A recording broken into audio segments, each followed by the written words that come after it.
When we think about building wealth, our first instinct is usually to cut expenses. And that matters. You can't get ahead if money leaks out as fast as it comes in. But there is another side to the equation that doesn't get enough attention: earning more. A 10% raise invested instead of spent can change your trajectory more than skipping coffee ever will. The problem is, most of us wait around hoping someone notices our work. That's not a strategy.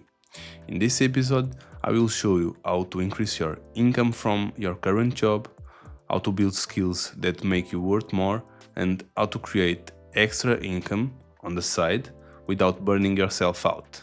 Hey, I'm João, and welcome back to How to Make Your First Million with Your 9-to-5 Job. In the last episode, we talked about mindset shift, how to think about money differently so your salary becomes a wealth building tool instead of just a way to pay your bills. Today, we are getting practical. I will walk you through how to get paid more at your current job, which skills are actually worth learning, and how to use your evenings or weekends to bring in extra cash without sacrificing your sanity. Let's get into it. Your salary is probably your biggest wealth building tool right now. Even a small raise, 5 or 10%, adds up fast when you invest the difference instead of inflating your lifestyle. But here is something we never ask. We always wait for our manager to notice, or we hope the annual review will be generous. And that's leaving money on the table. If you want a raise, you need to build a case, and that starts way before conversation happens. Start a simple document. Call it your wins log. Every time you finish a project, solve a problem, or contribute something meaningful, write it down, including the date, what you did, and the most important part, the impact. So, instead of writing, I helped with a project, try something like I reduced delivery time by 2 weeks, or I saved the team 10 hours a month. And by the time review season comes around, you will have everything documented instead of trying to remember what you did 8 months ago. When it's time to have the conversation, you are not asking for a raise based on feelings, you are presenting evidence that puts you in a much stronger position. One thing that may help you is before the meeting, take your list of accomplishments and rewrite them to sound more results driven. If you are not sure how, you can use ChatGPT to help with this. Paste in your bullet points and ask it to reframe them with stronger language and quantify the impact. I have included a prompt you can copy in the description if you want to try it. Sometimes we undersell ourselves without realizing it, and seeing your work reframed can help you catch that. When you are ready to ask, a few things help. First, don't surprise your manager. Give them a heads up that you would like to discuss a compensation. Something like, I'd love to set up time to talk about my role and growth. That lets them prepare instead of putting them on the spot. Second, come with a range, not a single number. If you say, I want a 50% raise, there is only one answer, yes or no. But if you say, I've been researching roles like mine and I think something in the range of 10 to 50% reflects my contributions, you have opened the conversation. Third, after you make your case, stop talking. Let them respond. Silence may feel uncomfortable, but rushing to fill it usually works against you. If they say no, ask what's missing. Worst case, you get clarity. Best case, you get a path forward.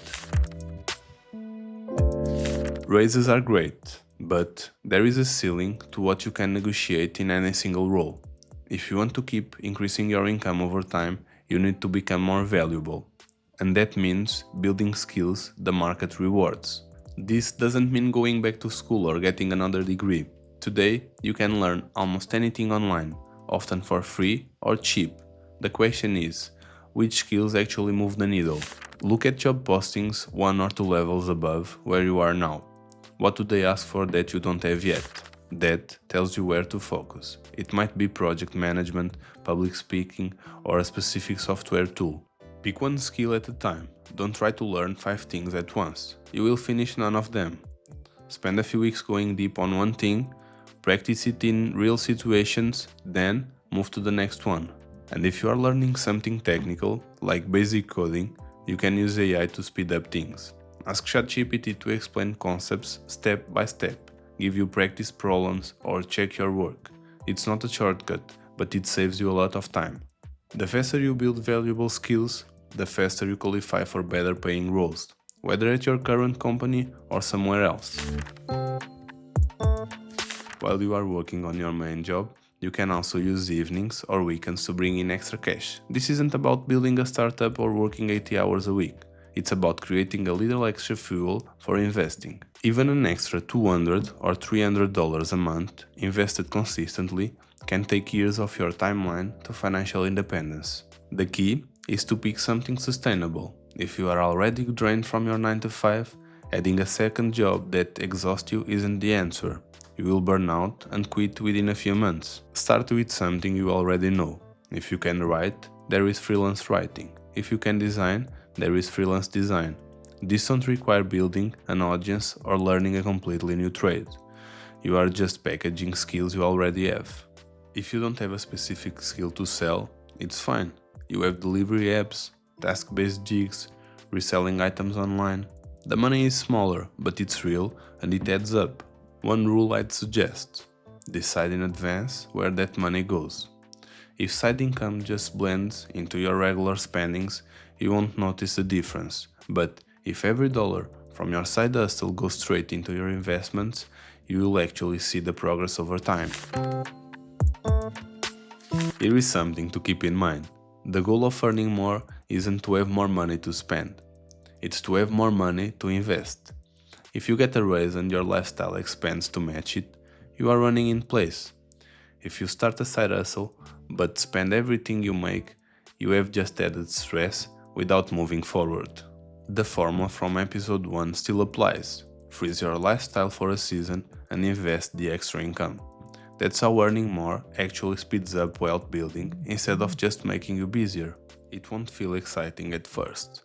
Watching money go into an investment account instead of a new purchase takes discipline. But a year from now, you will have something to show for it. 2 years, even more. That's the trade-off. So, here is the plan. Don't just cut expenses and hope for the best. Actively work on earning more. Prepare your case and ask for a raise. Build skills that make you worth more over time. And if you have the capacity, add a side income stream that feeds your investments. That's how you make your 9 to 5 work harder for you. In the next episode, we are going to talk about your financial foundation. How to get rid of bad debt and build an emergency fund before you start investing. Because none of this works if one unexpected bill can knock you off track. Hit subscribe and I will see you in episode 3.